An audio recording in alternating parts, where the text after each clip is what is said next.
Bismillahir Rahmanir Rahim. Al-Hafidh says, Babul Wakaala, the chapter of Al-Wakaala or agency. In the language, Al-Wakaala is when you leave a matter to somebody else. In the technical sense, it is when a person who is allowed to deal with his wealth as he wishes appoints somebody similar to him to perform an action which is allowed to be performed on behalf of another person. So let's talk about this definition. Firstly, al-wakaala or agency can only be done by somebody who is allowed to do with his wealth as he wishes. So only if you're allowed to do with your wealth as you wish can you appoint somebody else to be your wakeel or to act on your behalf. So what is this type of person who can do with his wealth as he wishes? We have spoken about this already, and we said that he should meet 4 criteria. Number 1, he should be hur, which is free as opposed to a servant. Number 2, he is baligh, which means he is an adult as opposed to a minor. Number 3, he is aqil as opposed to insane. And number 4, he is a rashid as opposed to safih, meaning to say that he can deal with his wealth without getting duped or tricked or conned. So he knows how to spend his wealth wisely. So this type of person appoints somebody similar as his wakeel. So in other words, his wakeel is also someone who meets these 4 criteria. So the one who is appointing is called the muwakkil, and the one who is being appointed to work on behalf of the other is called the wakeel. So we have the muwakkil and the wakeel, and both of these must be people who are able to do with their wealth as they wish to. And we also said that this wakaala or agency must be for an action in which you're allowed to appoint someone to act on your behalf. This is because there are certain actions you're not allowed to appoint anyone to act on your behalf. For example, performing wudu. You cannot tell somebody else to perform wudu on your behalf. And we'll speak a bit more about that later. But firstly, what is the evidence that al-wakaala is permissible? We have evidence from the Quran. For example, in Surah Al-Kahf, when these young men woke up from their sleep of 309 years, they were hungry and they said, فَبَعَثُوا أَحَدَكُمْ بِوَرِقِكُمْ هَذِهِ إِلَى الْمَدِينَةِ فَلْيَنْظُرْ أَيُّهَا أَزْكَى طَعَامًا فَلْيَأْتِكُمْ بِرِزْقٍ مِّنْهُ وَلْيَتَلَطَّفْ وَلَا يُشْعِرَنَّ بِكُمْ أَحَدًا.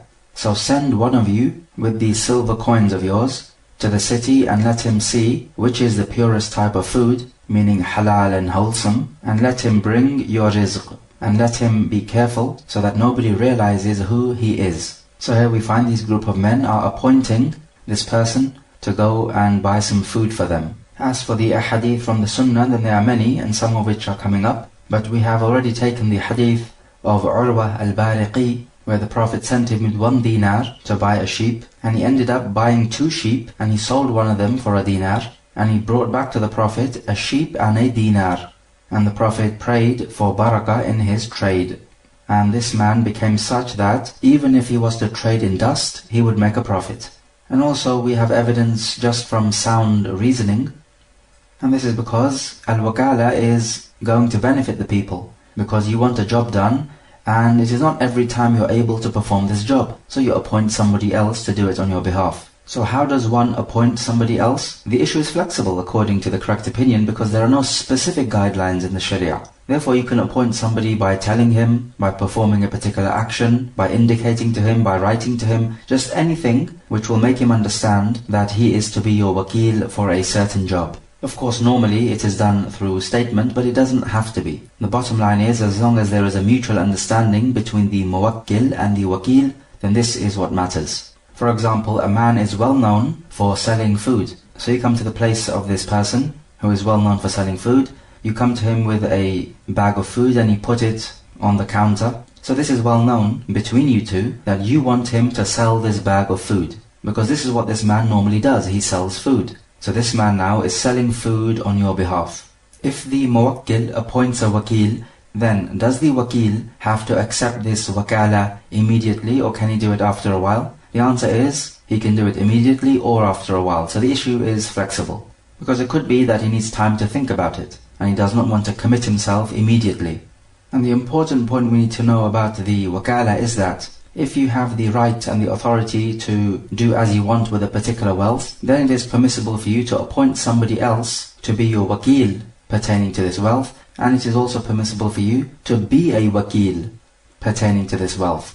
So for example, a person owns a car, and this person is an adult of sound mind a free person and he knows how to deal with his wealth, then it is permissible for this type of person to appoint another person to sell his car. And that other person, the wakeel, must also have these 4 qualities. So based upon this, is it permissible for a child who is not an adult to appoint somebody to sell a house on his behalf? The answer is no, because this child does not meet the criteria of being an adult. Not only that, but this child himself does not have the right to trade with this house. So if he himself does not have the right to trade with this house, then he does not have the right to appoint somebody else to trade on his behalf. Because you yourself are the root of the tree, and your wakeel is the branch of this tree. So if the root is not right, then obviously the branch cannot be right. Is it permissible for a man to appoint another man to accept a marriage contract? So person A tells his friend person B, go to the wali of the woman, and when this wali says that I have given my daughter in marriage to person A, then you accept this on my behalf. Is this permissible? The answer is yes, because there's nothing to say that this is impermissible. And we say that al-wakaala is permissible and valid when it comes to the rights of humans over us, whether this be pertaining to contracts, or annulling a contract, or freeing a servant, or divorcing a wife, or taking a wife back, or taking possession of permissible items, such as animals which have been hunted. So for example, you're allowed to appoint somebody else to buy and sell on your behalf, or for example, to lease out a house, or to give a rahan, or a pledge, in a trade contract, or to take a rahan or a pledge in a trade contract. And we spoke about a rahan previously. Likewise, you can have wakaala when annulling a contract. So for example, annulling a sales contract. Or for example, in marriage affairs, if a woman is seeking a khula', then the husband can appoint another man to carry out this khula'. So the woman will give back the mahar to her husband's agent. Also, a man can appoint another person to free his servant. But here's a question, is it permissible for a man to appoint his own wife to divorce herself from the husband? Because we know that the wife does not issue the divorce is issued by the husband, and that's his specific right. But we say yes, this is permissible, so that the husband can appoint his own wife to divorce her husband. Because the point is that the right belongs to the husband, and if the right belongs to him, then he can appoint somebody else to carry out this right. And the evidence specifically to this affair of divorce is that the Prophet gave his wives a choice. They can either choose Allah and the Messenger, or they can choose the adornments of this world. And so this is similar to a husband making his wife as a wakeel to carry out the divorce. So in this case now, the wife would divorce herself from the husband, as opposed to the husband saying to his wife, you are divorced. What about if a man has divorced his wife and she's in a waiting period and the man wants to take back his wife in this waiting period? Can he appoint somebody else to take back the wife? The answer is yes, he can. As long as he is allowed to take back his wife, then he's also allowed to appoint somebody else to take back his wife. And this is the general rule which we stated. Is it permissible for a man to take possession of something through his agent? For example, he says to his wakeel, you will act on my behalf and you will hunt a game animal for me and you will bring him to me, so that when you hunt this game animal, it becomes my possession and you simply bring it to me. Some scholars say yes, this type of wakaala is permissible, and other scholars have said no, this is not permissible.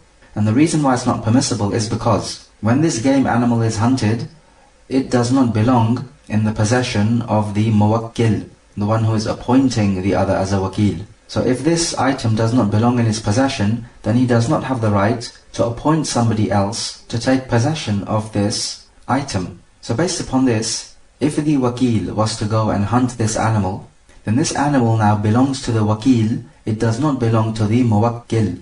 Because they say, if you don't own this item, then you are not allowed to perform wakaala on it. Or similarly, a man says to his agent, go and cut some grass from a particular area or some hay and bring it to me.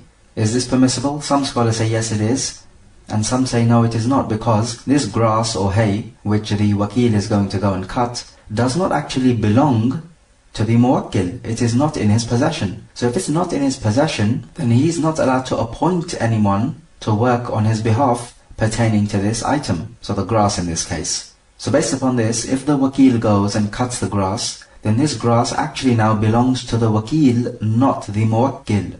And this opinion is the weightier opinion, because the point is that the muwakkil does not actually have possession of this item. And we need to know that when it comes to things like al-dhihar or al-li'an or aman, then al-wakaala is not permissible in these affairs, because these are actions which are pertaining to the person who is performing them specifically. So you cannot have somebody else perform this on your behalf. So person A is not allowed to appoint person B to go to the wife of person A and tell her, you are like the back of the mother of person A. So in other words, she is not halal for him. He is not allowed to do this. And so if this was to happen, then person A does not need to offer an expiation for al-dhihar if he wants to have intercourse with his wife, because this dhihar is not valid in the very first place. And the expiation for dhihar is well known. It is to free a believing servant, or to fast 60 days, or to feed 60 poor people. And so one of these three must be done before he has intercourse with his wife. And a similar thing with al-li'an, you cannot appoint somebody to do this on your behalf. You yourself must do it, because al-li'an is pertaining to the actual doer. Because the point is, if the husband does not make this li'an, then he has accused his wife of zina. And the punishment for accusing somebody of zina without producing the evidence is 80 lashes. So the husband himself must perform the li'an, or he has to face 80 lashes. So the husband now cannot hide behind a wakeel, because it could be that the husband does not have the guts to take these oaths, which are 4 oaths by Allah, that he is telling the truth, and on the 5th one he says, may the curse of Allah be upon him if he is lying. So these are some serious statements, and they must be done by the actual person involved, so there must be no wakaala involved in this affair. And similarly with taking an oath, so for example, if person A claims that person B owes him £100, but person A does not have any evidence. So in a court now, person B just has to take an oath that he does not owe anything to person A, and the matter will be resolved. So person B is not allowed to appoint person C to go to the court and take this oath on his behalf. So person B is not allowed to run away like a coward and hide behind his wakeel, because maybe he does not have the guts to take the oath himself. What about the rights of Allah over you? The general rule is that al-wakaala is not permissible when it comes to the rights of Allah over you, because the idea is that you yourself must perform these acts of worship. So for example, if a kafir is going to become a Muslim, is he allowed to appoint somebody else to take the shahada on his behalf? The answer is clearly no, because these are the rights of Allah and they are pertaining to the actual person himself. So you're not allowed to hide behind a wakeel. And this is very similar to the dhihar and the li'an and the aman. It's pertaining to the actual person himself. He has to come out and perform the act. What about as-salah? The answer is no, you cannot appoint a wakeel for your salah, neither a fard salah nor a nafilah. And that this action is pertaining to the person himself. What about az-zakah? With this action, you can appoint somebody to perform it on your behalf. And it makes no difference whether you are able to do it yourself or you're not able to do it yourself. Either way, it's permissible to appoint a wakeel. So for example, you can take your wealth and give it to a wakeel and you tell him, take this to the person who deserves zakah. And you can also have it another way around. A person says to his wakeel, go to my wealth, see how much wealth I have, and take out the appropriate fraction to be given as the zakah and give it on my behalf. So in this second scenario, his wakeel actually goes and calculates how much to take out. Whereas in the first scenario, the person himself calculated how much to take out and took it out. And then he just gave it to his wakeel to deliver it to the appropriate recipients. So we say in both of these scenarios, it is permissible to appoint somebody as a wakeel.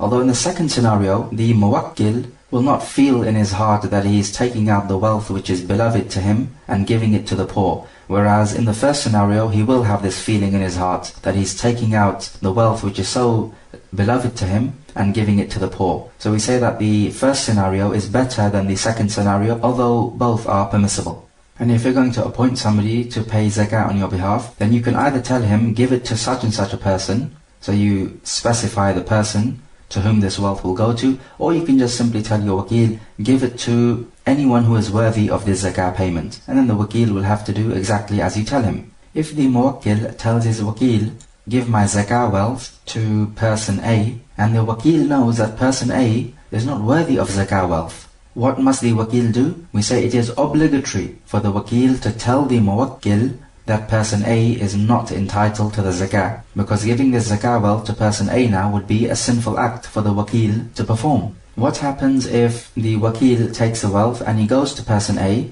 and only then he finds out that actually person A is not entitled to the zakah wealth? What must the wakeel do in this case? In this case we say that the wakeel holds back the wealth and he returns to the muwakkil and he informs him that person A is not actually entitled for the zakah money. So we say when it comes to the zakah, then it is permissible for the ruler to appoint somebody to go and take the zakah wealth from the people. It is permissible for the person to appoint somebody to give his zakah wealth on his behalf. And all of this is permissible. One might say, what's the difference between zakah and salah then? Because he said for salah, wakaala is not permissible, but for zakah it is permissible. And we say the difference is when it comes to zakah, the right of another human is pertaining to this act of worship, which is the right of the recipient of the zakah. Whereas with the salah, it is simply all you. There is no second person involved. It is just between you and Allah. Whereas with the zakah, it is certainly the right of Allah over you, but it is also the right of another human being. So it becomes like a contract between you and another person, that you owe this person your wealth, or part of your wealth. So this is the crucial difference. What about a sawm? We say with this, just like what we said with the salah, whether the sawm is wajib or a nafilah, it is not permissible to have someone perform it on your behalf. So for example, if a person is old and he has to perform 3 days of fasting because of an oath which he broke, he is not allowed to tell his young children, please fast on my behalf because I am old. And we say that if he cannot fast, then he must undertake the other alternatives for breaking the oath. However, let's say if he has to offer an expiation which is to feed poor people, can he do this via an agent or a wakeel? The answer is in this case, yes he can, because this is similar to giving the zakah. So when it comes to giving charity, then you can appoint somebody to do it on your behalf. Of course, if a person dies and he has some wajib siyam upon him, then we have discussed before in the book of siyam that this can be performed on his behalf, as long as it is a wajib siyam, be it from Ramadan or from a vow. But just remember that the siyam is wajib upon him if he is able to perform it. So if he has some missed Ramadan fasting upon him, but he was ill after Ramadan, so he never had a chance, not even one day, to make up for this fast, and he was to die in this illness, then we say there is no fasting upon him, and nothing needs to be made up on his behalf, because fasting is not wajib upon a person who is severely ill. And we spoke about this issue in the book of As-Siyam. What about Al-Hajj? Generally we say no, you are not allowed to appoint anyone else to perform Hajj on your behalf, except you are in 2 cases. The first case is if a person is too weak to perform Hajj on his behalf, but he does have the money, so then he can give the money to somebody to perform Hajj on his behalf. But this type of illness or oldness must be such that he is not expected to recover from it. But if he is ill and he's expected to recover, then he's not allowed to appoint somebody to perform the Hajj on his behalf. Rather we say, you must wait until you recover from your illness, then you go and perform Hajj. The second scenario is if a person dies before having performed his fard Hajj, and he had his intention to perform the fard Hajj, then in this case, somebody can perform it on his behalf. But take a note in this case, this must be somebody who had the intention to perform the Hajj, because there are some people, even though they may be Muslims by name, but there are absolutely no signs from them that they ever want to perform the Hajj. So, for a person like this, if he dies, Hajj is not to be performed on his behalf. And this is an error which many Muslims fall into. They simply think, just because he did not perform the Hajj, so we must perform the Hajj on his behalf, because he died as a Muslim. We say no, it's not as simple as that. You need to check, is he somebody who wanted to perform Hajj in his life, or that he was giving off any indications that he wanted to perform Hajj in his lifetime? Because the point is, if he himself did not want to perform the Hajj when he was alive, then you performing the Hajj on his behalf will not benefit him. What about if we have a person who is not expected to recover from his illness, and he appoints another person to perform a nafilah Hajj on his behalf? Is this permissible? We said there is no problem with the fard Hajj, because we have evidence for this, and we discussed this evidence in the Kitab al-Hajj. But as for the nafilah Hajj, we don't seem to have any evidence. So from the scholars are those who say, no, this is not permissible. And some scholars have taken a lenient stance on this issue. They said that if it's permissible for a fard Hajj, then let it also be permissible for a nafilah Hajj. Because a fard Hajj is much more important, so if al-wakaala is allowed in that case, then a nafila hajj is less important, so wakaala should be even more allowed in a nafila. However, we say that whilst this argument is understandable, it collides with the other argument, which is to say that when it comes to your bodily acts of worship, then al-wakaala is not allowed except if we have evidence. And some scholars have even said that you're allowed to appoint somebody to perform a hajj on your behalf even if you are able to perform it yourself. But this is an incredibly strange opinion, and we cannot agree with it. It completely goes against the spirit of performing acts of worship. And some have said that whilst in the middle of your hajj or umrah, if you are no longer able to continue, you can appoint somebody else to continue it on your behalf. But this opinion is weak, and it goes against the command of the Quran, وَأَتِمُّ الْحَجَّ وَالْعُمْرَةَ لِلَّهِ, and complete the hajj and the umrah for Allah. And this ayah came down when the hajj was not yet made wajib. So we say it is not permissible to release yourself from the ihram, except if you have completed the rites of the hajj or the umrah, or if you are physically unable to perform it. So maybe an enemy is blocking your way. So in this case you do just as what happened in the Treaty of Al-Hudaybiyah. You have to sacrifice an animal to release yourself from the ihram, and you also shave your head. And the third way is that if you fear that you might fall ill and not be able to complete your hajj, then you can make this condition with Allah that my tahallul, or my exiting the ihram, would be wherever you keep me back. So wherever you fall incredibly ill and you're unable to perform the hajj, then what happens in this case is that you release yourself from the ihram and you do not need to sacrifice an animal. And we took this hadith of Duba'a bint Zubayr in the Kitab al-Hajj. So we say in conclusion that you're not allowed to appoint anyone for the hajj except where there is evidence, because the hajj itself is a type of jihad, and a jihad is a struggle. So if you're just sitting there comfortably in your house and somebody's performing hajj on your behalf, then this completely loses the essence of the jihad, which is what hajj is all about. The Prophet said to Aisha that upon the women is a jihad which does not involve fighting, the hajj and the umrah. So these were the acts of worship and the 5 pillars of Islam. What about the had punishments? We say we can have no wakaala in the had punishment. So if somebody is due some lashes, he cannot appoint somebody else to take it on his behalf. And likewise with the ta'zir punishments. Here's a question: is it permissible for the wakeel to appoint yet another wakeel to work on his behalf? So for example, person A appoints person B to sell the car which belongs to person A, and person B in turn now appoints person C to sell this car which belongs to person A. We say this is not permissible for person B to do because the car belongs to person A. Now person A may not be happy with person C selling his car. So we say this is not permissible except in 3 cases. Number 1, if the muwakkil, which is person A in this case, allows person B to appoint somebody else. Case number 2, if the wakeel is not somebody who is normally used as a wakeel. For example, if somebody appoints a ruler of the land or some judge or some person with authority in the land to be his wakeel, then this wakeel now, because of his authority, is allowed to appoint somebody else to perform the job. Because it is not normal that a judge should be acting as a wakeel on behalf of someone else. And case number 3, if the wakeel is unable to perform the work and he appoints somebody similar to him to carry out this work. For example, person A appoints person B to carry a heavy load for some work which needs to be done. Person B is very weak and he cannot do it. So he appoints person C to carry this heavy load on his behalf. So this is now permissible. One might ask, but in these second 2 cases, the muwakkil did not give permission to person B to appoint person C as a wakeel.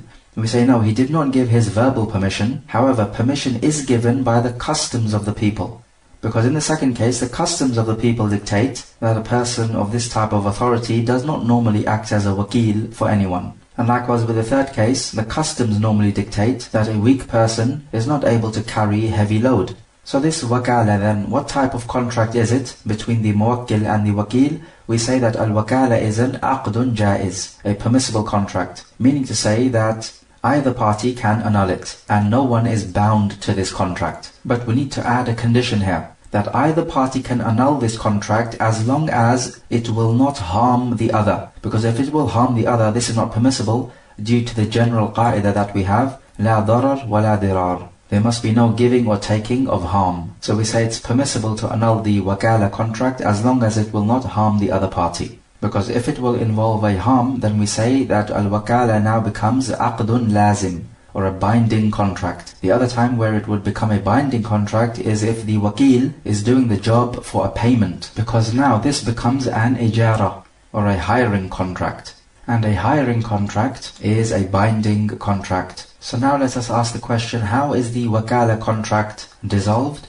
Well, first of all, as we said before, each of the party can simply pull out as long as it will not harm the other, but also through the death of one of the two parties. So if the muwakkil dies, then the wealth is transferred to his inheritors. So now it would depend on the inheritors. If the inheritors want the wakeel to deal with this wealth, then they can make a new contract with the wakeel. So for example, if person A appoints person B to sell his house, but before the sale takes place, person A dies, we say person B is not allowed to sell the house, because this house automatically is now the ownership of the inheritors of person A, and the inheritors may not be happy with person B selling their house. So we say the wakaala is dissolved. So what would happen in a situation like this? Person A sends person B as his wakeel to divorce his wife, meaning the wife of person A. So person B sets off, but then person A changes his mind, and he makes other trustworthy people witness that he is annulling this agency contract or this wakaala. So if person B now tells the wife of A that she is divorced, then does this divorce count? The answer is no, it does not count, because person A revoked the agency contract. But on this issue there is a difference of opinion, because some scholars say that if person B does not know about it, then this wakaala contract is not annulled. It is only if person B knows that person A is annulling this wakaala contract is the contract annulled. And some scholars say no, even if person B did not know about it, the contract is still annulled, because each party can pull out whenever he wants to, as long as there is no harm on the other person. But perhaps a middle way would be to say that if the right of a third person is pertaining to this wakaala contract, then it is not annulled, if person B does not know about it. Otherwise, it can be annulled before the knowledge of person B, that person A has revoked this contract. So in this case of the marriage now, the right of the woman is at stake. So in this case then, they would say that this divorce does count, even though person A revoked this wakaala contract, but he did it without person B knowing about it. And because the right of the third person, so the wife in this case, is at stake, then the divorce must count. Similarly, if person A sends person B to sell his car, and person B sells the car and he takes the money, but before the trade actually took place, person A revoked this wakaala contract, but person B did not know about it, he was not informed. So is this trade valid? Some scholars would say no, it is not valid, because person A revoked the contract, but some other scholars would say it is valid and the trade must go ahead, because now the right of a third person is at stake, which is the person who bought this house. And this second opinion is the weightier opinion, that if the right of a third person is involved, then you're not allowed to transgress against his rights. So these are two ways so far in which the wakaala contract is dissolved. Firstly, the death of one of the two parties, and secondly, one of the two parties pulling out of the contract. There is a third way, if al-hajar is made on the wakeel or the muwakkil.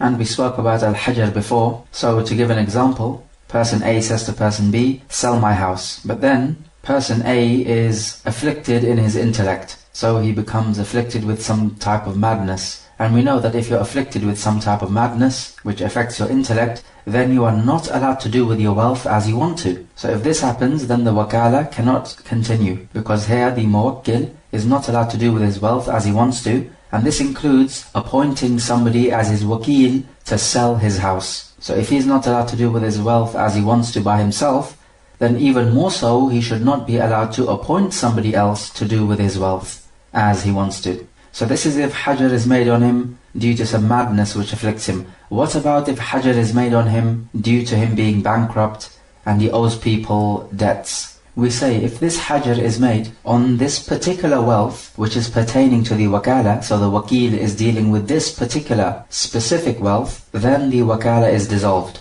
Because you need to remember, due to the fact that hajar is made on him, he's not allowed to deal in this particular wealth, because the rights of his creditors now are pertaining to his wealth. As for if the wakaala is pertaining to some wealth which he has to pay back in the future, so it is a financial responsibility on him, as opposed to a specific particular wealth which he possesses, then in this case the wakaala can go ahead.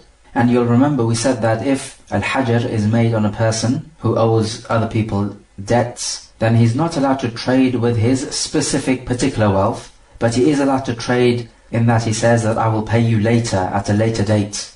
Because this now is not trading in a specific wealth. Rather, this is now just a financial responsibility upon him which he has to pay back later. So it is not affecting his immediate and specific wealth on which hajar is made. So notice the difference, and we spoke about this before.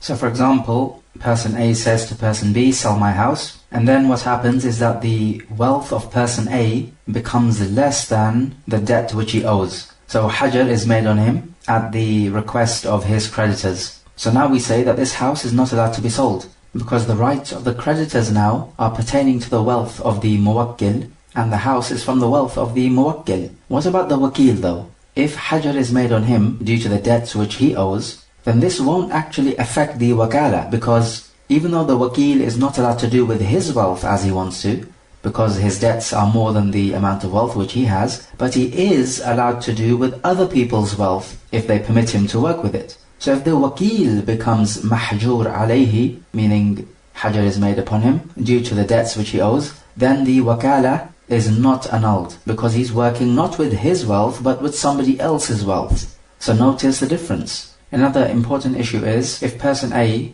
makes person B a wakeel to sell some goods which belong to person A, then from the scholars are those who say that person B is not allowed to sell these goods to himself, nor to his son, nor to his father. And the reason is because in a case like this, he is likely to sell this item for less than what it should be sold, because he's selling it to his son or he's selling it to his father. So obviously he's going to show favoritism. Or if he sells it to himself, for example, he's going to show favoritism. So just as in a court, this person's testimony would not be accepted if he is testifying in favor of his children or of his father, so likewise they say that him selling to his children or his father, if he is a wakeel, is not to be accepted.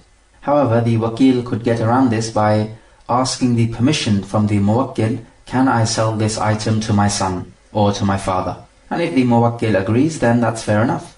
However, what about this scenario? That he sells this item on behalf of person A in an auction. And the point about the auction is that the item goes to the highest bidder. And in the auction, the highest bidder happens to be the son of the wakeel or the father of the wakeel. So in this case, this sale is permissible, because it cannot be said that the wakeel is showing favoritism now to his father or to his son. Another exception is if the muwakkil stipulates the price. So he says, you must not sell my computer for less than £500. So in a case like this now, the wakeel can sell to anybody, because the important issue is that the price must not be below £500. So now he can sell to his son, or he could sell to his father, or he could sell it to himself, as long as the price does not go below £500. That's the all-important issue. What about this issue? The muwakkil says, sell my computer for £500. And he gives him this price, thinking that this is the going market price for this particular brand of computer. Little does he know that the actual price has increased, but the wakeel is aware of this price increase in the market for this particular computer, or whatever the product may be. So in this case, is he allowed to sell this computer to his son for £500? We say no, he's not allowed to do this. What is obligatory upon the wakeel is to inform the muwakkil that the market price for this particular item is actually more than £500. So if the wakeel knows that the price is worth more than £500, but he's also aware that the muwakkil does not know about this price increase, and so the wakeel goes and utilizes this opportunity and sells this computer to his son for £500. This would be the wakeel cheating the muwakkil and not being honest with him, because now he's exploiting the ignorance of the muwakkil, and whoever cheats is not from us, as the Prophet said. So we said then that the wakeel generally is not allowed to buy this product which he is in charge of selling, because he may show favoritism to himself. But can this wakeel appoint somebody else to buy this item on his behalf, meaning on behalf of the wakeel? We say no, this is clearly a little trickery to get around buying the item yourself.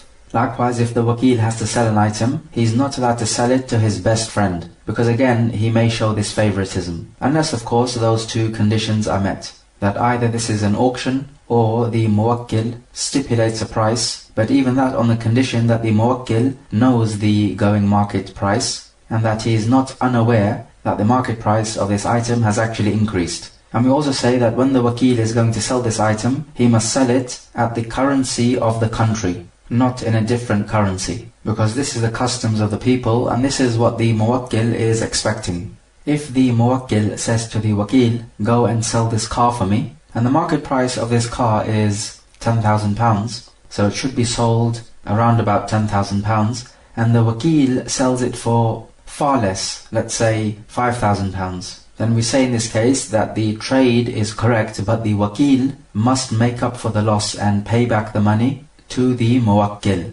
Because in this case now, the wakeel did not do his job properly, and he caused a big loss to the muwakkil, because the car of this type is sold for £10,000 and he managed to sell it for only £5,000, a clear loss. So even if the muwakkil did not explicitly state what price it should be sold for, but it is well known that a car of this type is selling for £10,000. So even though the muwakkil did not state it, the urf or the customs of the people did state it. Or if, for example, the muwakkil appoints his wakeel to buy something, and the wakeel buys this item for far more than it should be bought for. So we say the trade is correct, however, the wakeel owes the excess money to the muwakkil, because clearly he caused a damage in the wealth of the muwakkil by buying this item for far more than what it should be bought for. What if the wakeel sells the product of the muwakkil for more than the market price? We say this is permissible, and we even have evidence from the Sunnah when the Prophet appointed Al-Ja'ad ibn Urwa to purchase an udhiyah, which is a sacrificial animal for the Eid al-Adha, and he gave him 1 dinar. And Al-Ja'ad bought 2 sheep for 1 dinar, and then the second one he sold it for 1 dinar. And he brought back to the Prophet 1 sheep and 1 dinar. So he traded with this wealth for more than what the Prophet ﷺ was expecting. If the muwakkil tells the wakeel to go to a specific person, let's say person C, and sell this watch to him for £40, and so the wakeel goes and sells this watch to person C for £45, we say this trade is invalid, because the fact that the muwakkil specified this sale for person C means that he is showing favoritism to person C, which means in turn that he does not want to sell this watch for more than what it is worth. So this sale now of £45 instead of £40 is invalid, because essentially the wakeel did not do what he was supposed to do. If the muwakkil says, sell this item and you will take the money later, so it is sold on credit, and the wakeel sells this item but takes the money immediately, or going the other way around, the muwakkil says, sell this item and take the money immediately, but the wakeel sells this item and the price to be paid at a later date, so he does the opposite of what he was told. So in a case like this, if there is no harm on the muwakkil, then the trade is correct. So for example, if the muwakkil is in debt and he wants to sell this item so that he can take the money immediately and pay off his debt, then if the wakeel now sells this item to be paid for at a later date, then this will clearly harm the muwakkil, because the muwakkil needs the money now to pay off his debt. So this trade therefore is invalid. Or for example, if the muwakkil says that you sell this item and you take the price at a later date, and the reason why he's saying this is because right now he's going to travel out of the city, and if he travels out carrying this money, then there's a danger that this money could get lost during his travels, because it is far more insecure.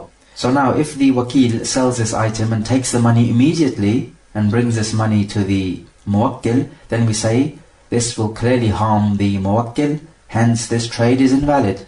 What about this scenario? If the muwakkil appoints his wakeel to buy a watch for £40 and you pay the price now, but the wakeel buys this watch for £40 to be paid after 6 months. In this case now, this is advantageous to the muwakkil, because normally if you have to pay later, then the price will increase. However, in this case, there is no harm to the muwakkil, because he is receiving the watch and he can pay later on for the same price. So we say that there is no problem with this trade and it goes ahead.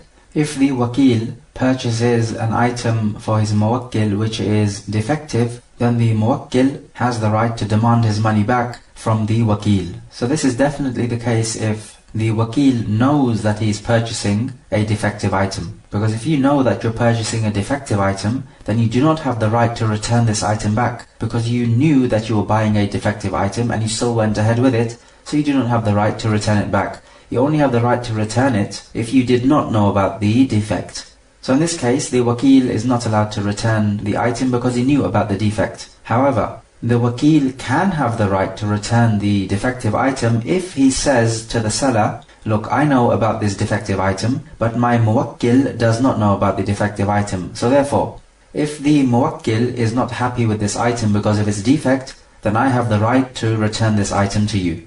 Then if he and the seller agree to this condition, then they must go ahead with it. If the wakeel buys this item and he did not know that this item was defective, and then he brings it to the muwakkil, and the muwakkil does not want it because the item is defective, then in this case the wakeel has the right to return the item and take the money back which the muwakkil gave him. But does the wakeel have the right to keep the item but take back indemnity payment because of the loss from the defect? The answer is no. That would only be the case if a person buys an item for himself and he finds it to be defective. Then he has a right to an indemnity payment if he wants to keep the product. But because the wakeel did not buy this item for his own self, then the wakeel now has a choice. Either he can keep the item if the muwakkil agrees, or he has to completely return it and take back the money. So the arsh or the indemnity payment is only if you buy an item for your own self and you find it to be defective. But when it comes to an indemnity payment, what if the seller is not happy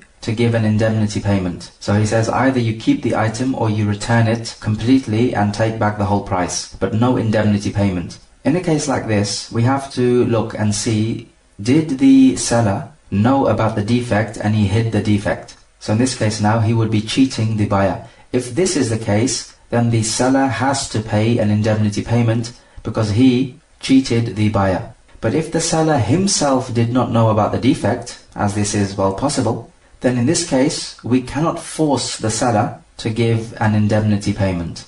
So what would happen now is that either the buyer keeps the product at the price which he paid it for, or he completely returns the product and takes back the whole price. What happens if the wakeel buys an item for the muwakkil, but he does not pay the price, because he's going to pay the price later on? So before he gets to pay the money for the item which he has bought, the money is destroyed. Does the wakeel stand as a guarantor for this money? We say no. If the money is destroyed or lost through no fault of the wakeel, then the wakeel is not a guarantor for the loss. And as for him delaying the payment, can we say that he fell short in his duty because he delayed the payment and he should have just paid it there on the spot? We say no, not necessarily, because sometimes it is customary amongst the people to delay the payment. And it could be the case that the wakeel is just passing by a shop and he sees something which his muwakkil wants to buy, so he buys it, but he does not have the money in his pocket. So he says, I'll pay you later. This is something customary amongst the people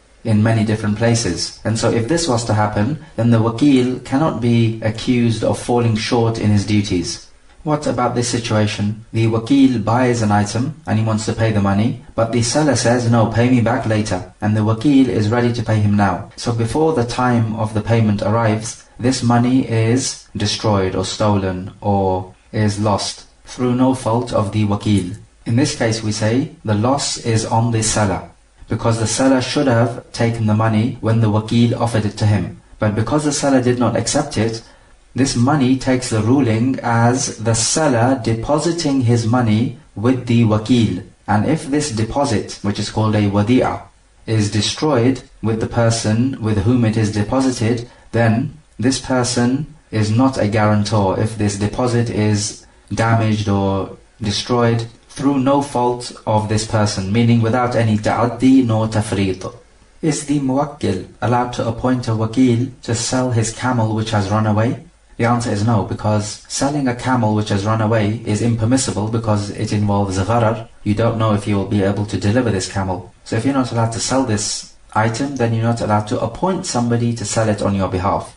However, the muwakkil can say this: if you find my camel which has run away, then you sell it. So this is permissible because this wakaala now is dependent on the wakeel finding the camel. So when he finds the camel and he takes possession of it, then the sales contract can go ahead, and hence the wakaala becomes permissible from that point onwards. What about this? There is intoxicant in a container, and the muwakkil says to his wakeel, sell this khamr. Of course, this transaction is impermissible, hence the wakaala for this khamr is also impermissible. But what happens now if before the trade this khamr turns into vinegar? So it is no longer khamr or intoxicant. We say this trade is impermissible, even though it is permissible to sell vinegar, because the khamr turned into vinegar by itself. But we say this trade is impermissible because the wakaala from the beginning was impermissible. Or what about this? The muwakkil says to his wakeel in the market, you are my wakeel for everything, so you can buy anything in this market on my behalf. So this type of wakaala definitely involves so much uncertainty, because now the wakeel can buy just about anything on behalf of the muwakkil. So the ignorance or the jahala in this is great, and also the harm will be great. So we say that al-wakaala in this case is impermissible. So just as with trade contracts, there must not be any uncertainty involved with the wakaala contract. Or what if the muwakkil says, buy me a specific item, let's say a particular computer, and he gives all these specifications, and the wakeel says, how much do I buy it for? And the muwakkil says, however much you want to buy it for. So we say this is impermissible and will lead to disputes, because if the wakeel buys this item for far more than it's worth, then we have a potential problem on our hands. If the muwakkil does not stipulate a price and he just tells the wakeel to buy this particular item and he specifies it, then the customs dictate that the wakeel must buy it for the normal market price, because in these affairs the customs of the people is to be followed. Okay, let's take some review questions. Question number 1. Define what al-wakaala is, linguistically and technically. Question number 2. State 3 ways in which the wakaala contract can be annulled or cease to exist. Question number 3. Why can the dhihar or li'an or the shahada in a court case not be done via a wakaala? Question number 4. Can a nafila hajj be done via a wakaala if the original person is unable to perform it due to a physical ailment or old age? Give the 2 opinions on this matter. Question number 5. We said that the customs play an important role when it comes to a wakaala contract. Give an example of this. Question number 6. We said that the price which is to be paid for a merchandise can sometimes take the ruling of a deposit or a wadi'ah. Explain a scenario in which this happens.